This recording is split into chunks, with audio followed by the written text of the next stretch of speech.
नमस्ते। आज हम बात करने वाले हैं जहाज की उन मशीनों के बारे में जो दिखती तो नहीं पर जिनके बिना जहाज चल ही नहीं सकता। जी हाँ, हम बात कर रहे हैं शिपबोर्ड पंप्स की। जरा एक मिनट के लिए सोचिए, बिना पंप के एक जहाज क्या है? बस एक तैरता हुआ स्टील का टुकड़ा, है ना? ये पंप असल में जहाज का सर्कुलेटरी सिस्टम होते हैं। जैसे हमारे शरीर में नसें खून को हर जगह पहुंचाती हैं, वैसे ही ये पंप हर जरूरी लिक्विड को, चाहे वो इंजन को ठंडा रखने वाला पानी हो या कार्गो का तेल, उसकी सही मंजिल तक पहुंचाते हैं। तो चलिए जहाज के इसी सर्कुलेटरी सिस्टम को थोड़ा और करीब से देखते हैं, समझते हैं कि आखिर कितने तरह के पंप होते हैं और उनका काम क्या-क्या होता है। अब देखिए, जहाज पर सैकड़ों पंप हो सकते हैं, लेकिन घबराने की बात नहीं है। इन्हें समझने का सबसे अच्छा तरीका है इन्हें इनके परिवार में बांट देना। और अच्छी बात यह है कि इनके सिर्फ दो ही मेन परिवार हैं। तो ये दो परिवार हैं, डायनामिक पंप्स और पॉजिटिव डिस्प्लेसमेंट पंप्स। बस यही दो नाम याद रखने हैं। हमारी आज की पूरी बातचीत इसी के इर्द गिर्द घूमेगी। तो शुरुआत करते हैं पहले परिवार से, यानी डायनामिक पंप से। तो चलिए मिलते हैं हमारे पहले परिवार से, डायनामिक पंप्स। इनके नाम में ही डायनामिक यानी गति है और इनका काम भी यही है। ये पंप्स स्पीड के लिए जाने जाते हैं। इनका एक ही मकसद होता है, बहुत सारा लिक्विड बहुत तेजी से एक जगह से दूसरी जगह पहुंचाना। इस परिवार का सबसे कॉमन मेंबर है रेडियल फ्लो सेंट्रीफ्यूगल पंप। इसका काम करने का तरीका बड़ा मजेदार है। सोचिए, इसके अंदर एक पंखा लगा है जिसे हम इम्पेलर कहते हैं। जब ये तेजी से घूमता है तो पानी या कोई भी लिक्विड को जोर से बाहर की तरफ फेंकता है, बिल्कुल वैसे ही जैसे गीले कपड़े को घुमाने पर पानी बाहर निकलता है। इसी से एक पावरफुल फ्लो बनता है। बहुत सिंपल पर बेहद असरदार डिजाइन है ये। और ये काम कहाँ आते हैं? अरे हर जगह। जहाज के मेन इंजन को ठंडा रखना हो, आग बुझाने वाले सिस्टम को पानी देना हो, या फिर जहाज का बैलेंस बनाने वाले बैलास्ट टैंक को भरना या खाली करना हो, ये पंप्स हर जरूरी काम में लगे होते हैं। सही मायनों में ये जहाज के असली वर्क हॉर्स यानी मेहनती घोड़े हैं।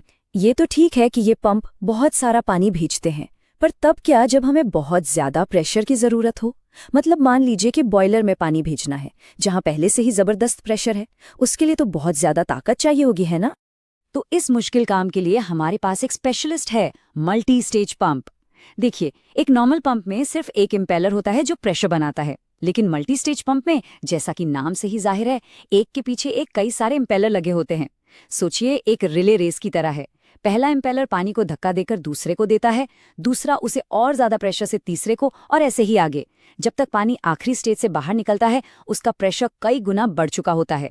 और बस इसी वजह से multi stage pump high pressure jobs के मास्टर हैं। इनका सबसे जरूरी काम है बॉयलर को लगातार पानी की सप्लाई देना।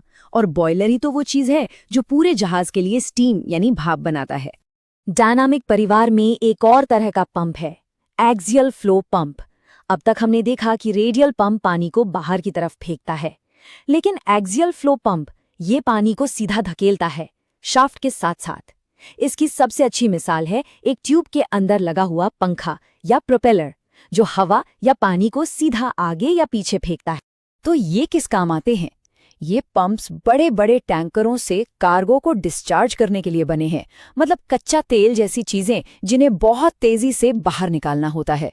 ये प्रेशर तो ज्यादा नहीं बनाते, पर इनका फ्लो रेट कमाल का होता है। जब मकसद बड़े बड़े टैंक्स को जल्दी से जल्दी खाली करना हो तो एक्सियल फ्लो पंप्स का कोई मुकाबला नहीं। तो ये तो हुई डायनामिक पंप्स की बात। अब चलते हैं हमारे दूसरे परिवार की तरफ, जो उतना ही जरूरी है, और वो है पॉजिटिव डिस्प्लेसमेंट पंप्स। अगर डायनामिक पंप स्पीड के लिए हैं, तो ये पंप्स ये प्रिसिजन और पावर के लिए हैं। इनका काम है मुश्किल लिक्विड्स को हैंडल करना और बहुत ज्यादा प्रेशर बनाना। इस परिवार में भी गियर, स्क्रू, वेन पंप जैसे कई कमाल के मेंबर्स हैं।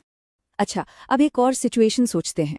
मान लीजिए जहाज के सबसे निचले हिस्से में, जिसे बिल्ज कहते हैं, थोड़ा पानी और तेल इकट्ठा हो गया है। अब इसे बाहर निकालना है, लेकिन दिक्कत यह है कि वहां पानी के साथ हवा भी है। तो हमें एक ऐसा पंप चाहिए जिसका सक्शन यानी खिंचाव इतना जबरदस्त हो कि वो हवा और पानी दोनों को खींच सके। और इस काम के लिए हमारे पास है रेसिप्रोकेटिंग पिस्टन पंप।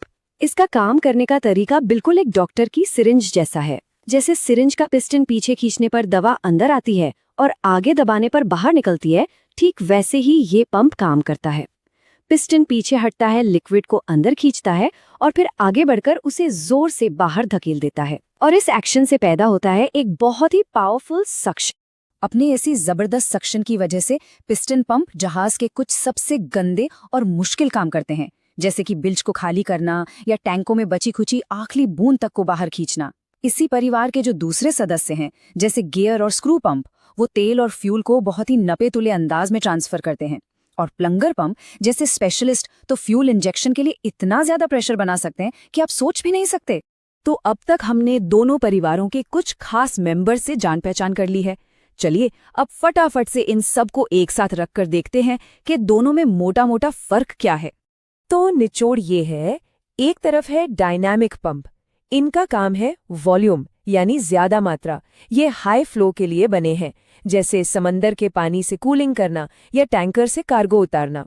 और दूसरी तरफ है पॉजिटिव डिस्प्लेसमेंट पंप। इनका काम है प्रिसिशन और प्रेशर, यानी नपी तुली मात्रा में लिक्विड भेजना या फिर बहुत ज्यादा दबाव बनाना, जैसे बिल्ज पंपिंग या फ्यूल ट्रांसफर में होता है। बस यही दो बातें हैं, वॉल्यूम वर्सेस प्रेशर। और इसी के साथ जहाज के इस छुपे हुए लेकिन बेहद जरूरी सिस्टम यानी पंपिंग सिस्टम की हमारी ये छोटी सी जानकारी पूरी होती है। लेकिन ये कहानी का सिर्फ एक हिस्सा है।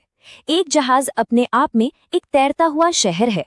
आज हमने इसके दिल और नसों यानी इसके सर्कुलेटरी सिस्टम को तो समझ लिया, पर कभी सोचा है इस विशालकाय स्टील के शरीर को खुले समंदर में जिंदा रखने के लिए और कौन-कौन से अनदेखे नेटवर्क्स दिन रात काम